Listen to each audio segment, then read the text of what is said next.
नमस्कार। गीता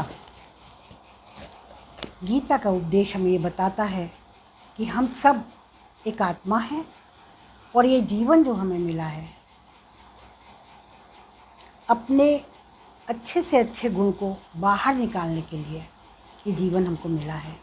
और इस परीक्षा को पास करने के लिए आज भी गीता उतनी ही सार्थक है जितनी 5000 वर्ष पहले थी। आज भी हमारे जीवन में वही समस्याएं हैं जो 5000 वर्ष पहले गीता लिखी गई थी तब थी। काम, क्रोध और लालच, ये 3 समस्याएं आज भी हमारे जीवन में हैं। और इसको मैं आपको एक छोटी सी कहानी के द्वारा बताती हूँ। एक शाही परिवार का बेटा था। उसको गुरुकुल शिक्षा के लिए उनके माता पिता ने बहुत अच्छे मुनि के पास भेजा। वो ऋषि मुनि ने उन्हें हर विद्या सिखाई, सारे वेदों का ज्ञान कराया। वो बच्चा पढ़ लिख के बड़ा हुआ, गुरुकुल में ही रहता रहा। उसके बाद जब उसकी शिक्षा पूरी हो गई तो वो घर आने के लिए तैयार हुआ, लेकिन एक प्राकृतिक आपदा के कारण उसका पूरा परिवार खत्म हो गया। सबकी जीवन लीला समाप्त हो गई, सब मृत्यु को प्राप्त हो गए। अब वो बेटा जो था उसने सोचा अब घर जाके क्या करूँगा, घर में कोई नहीं है। तो उसने ये निश्चय किया कि मैं आने वाली पीढ़ी को, आने वाले बच्चों को शिक्षा दूंगा। और वो शिक्षा देने लगे। दूर दूर से बच्चे उनके पास पढ़ने आने लगे और वो इस तरह से अपनी शिक्षा का प्रसार करने लगे। एक राजा को पता लगा कि एक सन्यासी बहुत ही अच्छे हैं और बहुत ज्ञानी हैं। राजा ने उनसे मिलने का निश्चय किया और एक दिन वो उस ज्ञानी के पास पहुँचे और उनसे बातचीत के दौरान कुछ ही देर में राजा ने महसूस किया, क्योंकि राजा बहुत क्रूर था, तो उस क्रूर राजा ने महसूस किया कि अरे हमारे अंदर तो बदलाव आ गया है, हमारे सोचने में, हमारे विचारों में, हमारे काम करने के ढंग में, सब में बदलाव आ गया। ये सन्यासी तो सचमुच बहुत ज्ञानी है। अगर ये हमारे महल में हमारे पास रहे तो मेरा तो जीवन धन्य हो जाएगा। राजा ने उस ज्ञानी से प्रार्थना की कि आप मेरे महल में रहिए चल के। तो पहले तो वो ज्ञानी तैयार नहीं हुए, लेकिन बाद में वो मान गए। वो उनके महल में गए, कुछ दिन उनके साथ रहे राजा के साथ। उसके बाद वो ज्ञानी जाने के लिए तैयार हुए। तो राजा ने फिर से कहा कि आप जैसे रहते हैं, आप जैसे कहेंगे वैसे हम आपको रखेंगे। तो राजा ने अपने बगीचे में एक कुटिया बनवा दी और उस कुटिया में वो सन्यासी, वो ज्ञानी रहने लगा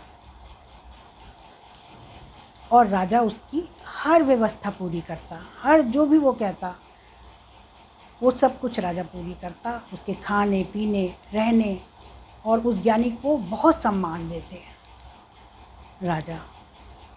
एक बार राजा को कहीं बाहर जाना पड़ा तो उन्होंने एक सेवादार को राजा की सेवा के लिए रख दिया।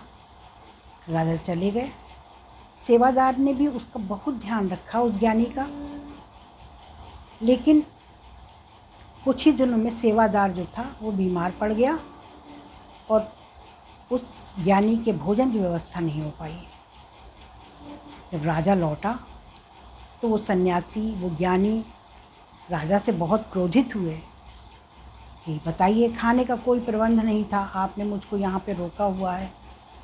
और तो राजा ने बड़ी माफ़ी मांगी और उसके बाद वो फिर सामान्य जीवन में आ गए और रहने लगे। एक बार राजा को फिर जाना पड़ा। अब राजा तो पहले से ही डरे हुए थे। उन्होंने अपनी रानी से कहा कि मैं जा रहा हूँ और तुम ज्ञानी जी का ध्यान रखना। रानी बोली ठीक है। राजा चले गए और रानी ने उन सन्यासी का बहुत ध्यान रखा, खाना समय पे, सब कुछ। लेकिन एक दिन रानी जो थी उसके दिमाग से उतर गई ये बात और वो नहाने चली गई और भूल गई कि सन्यासी जी का हमें करना है। सन्यासी जी बहुत देर इंतज़ार करते रहे। जब वो लौट के नहीं आई, रानी आई ही नहीं खाना लेकर के, कोई कोई नौकर या कोई सेवादार जब कोई नहीं आया तो वो जो सन्यासी थे वो खुद चले। सोचा आज देखें क्या बात है, कोई आया नहीं। तो जब सन्यासी महल में पहुँचे तो रानी को उन्होंने देख लिया। वो एकदम पागल हो गए, वो इतनी सुंदर थी। रानी को देख के वो सन्यासी पागल हो गए,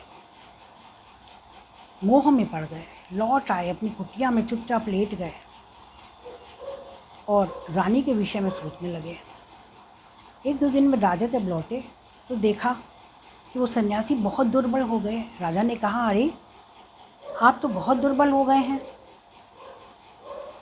तो सन्यासी तो सीधे साधे थे, सत्य बोलते थे। बोले मैं आपकी रानी के मोह में आ गया हूँ, उन पर मोहित हो गया हूँ, इसलिए अब मुझे कुछ नहीं अच्छा लग रहा है। राजा ने कहा अच्छा। राजा महल में गया। राजा ने रानी से कहा कि सन्यासी जी का ये हाल है। रानी समझदार थी, रानी समझ गई कि रानी को क्या करना है। रानी ने कहा अच्छा। राजा ने कहा तुम सन्यासी के पास रहो, क्योंकि सन्यासी अगर इतने दुर्बल हो गए हैं, अगर वो मृत्यु को प्राप्त हो गए तो हम लोगों को बहुत बड़ा कलंक लगेगा। रानी बोली ठीक है। रानी कुटिया में सन्यासी जी के पास गई उनके साथ रहने के लिए। सन्यासी से बोली अरे यहाँ तुम आप कैसे रहते हैं, कम से कम घर तो होना चाहिए। तो सन्यासी ने राजा से कहा मुझे एक घर की व्यवस्था करा दीजिए। राजा ने तुरंत घर की व्यवस्था करा दी। जब उस घर में रानी पहुंची तो रानी ने कहा अरे ये तो बहुत गंदा है, इसकी सफाई होनी चाहिए। सफाई भी हो गई। उसके बाद रानी लेटी थी अपने शयन कक्ष में। सन्यासी जी उसके पास गए तो रानी ने कहा आपको याद है आप क्या थे? तो सन्यासी ने कहा हाँ मुझे याद है मैं क्या था। और रानी बोली कि आपकी सेवा इतना बड़ा राजा किया करता, आपको याद है? बोले हाँ मुझे याद है। बोले अब आज आप मेरे गुलाम हो चुके हैं। सन्यासी ने सोचा हाँ बात तो सही है। सन्यासी बोला रानी से कि हाँ आप सच कहती हैं, पहले मुझे कोई देखने वाला नहीं था, मेरा कोई ख्याल करने वाला नहीं था, और जब मैं यहाँ आया मेरा ख्याल रखा जाने लगा, और जब मुझे वो सब कुछ नहीं मिला, जब राजा एक बार चले गए तो मुझे कितनी तेज़ी से क्रोध आ गया। तो रानी बोली हाँ आपको भी क्रोध में मैंने पहली बार देखा था, जो आपको भोजन ना मिलने से असुविधा हुई, उससे जो क्रोध उत्पन्न हुआ। तो रानी और सन्यासी ने मिल करके इस निष्कर्ष पे निकले आए कि क्रोध भोजन ना मिलने से हुआ था। फिर इच्छा पूर्ति नहीं हुई तो क्यों नहीं हुई? अगर पूरी हो गई तो लालच उत्पन्न हुआ, और लालच से काम वासनाएं उत्पन्न हुई, और उस काम वासना ने मुझे यहाँ तक पहुँचा दिया। तो यही आज भी है, यही कल भी था, और यही 5000 वर्ष पूर्व भी था। यही गीता में दिया है, काम, क्रोध और लालच। ये 3 ही द्वार ऐसे हैं जो हमें नर्क में पहुंचा देते हैं। आज भी यही समस्याएं जीवन में हैं, और जिनका उत्तर गीता में हर प्रश्न का उत्तर दिया हुआ है। जीवन जीने की कला दी हुई है। धन्यवाद।